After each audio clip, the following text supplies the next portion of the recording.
તો દેશભરમાં જાહેર કરાયેલી બેંક કર્મચારીઓની હડતાલમાં વડોદરાના બેંક કર્મચારીઓ પણ જોડાયા હતા। આ મુજબ મહુડા ખાતે કર્મચારીઓએ એકત્રિત થઈને સરકારની નીતિઓ સામે સૂત્રોચ્ચાર સાથે ઉગ્ર વિરોધ નોંધાવ્યો હતો। એઆઈબીઓએ અને બીઈએફઆઈ જેવા મુખ્ય સંગઠનો પણ આ હડતાલમાં જોડાયા છે।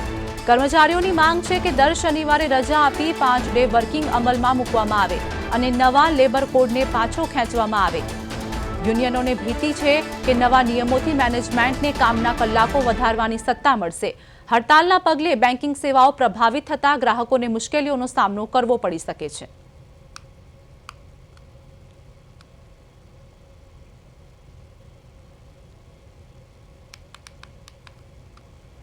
સંગઠનો અને બેંક એમ્પ્લોયઝના 3 સંગઠનોએ આજે સ્ટ્રાઇકનો કોલ આપેલો છે 4 લેબર કોડની વિરુદ્ધમાં। ભારતભરમાં 25 કરોડ કામદારો આજે હડતાલ પર છે। ભારત બંધનું એલાન છે અને જે 4 લેબર કોડ જે ગવર્મેન્ટ 1 એપ્રિલથી ઇન્ટ્રોડ્યુસ કરવા માગે છે એમાં ટ્રેડ યુનિયનોનો સ્ટ્રાઇક કરવાનો રાઇટ છીનવાઈ રહ્યો છે, ટ્રેડ યુનિયનોનો ફોર્મેશનનો રાઇટ છીનવાઈ રહ્યો છે,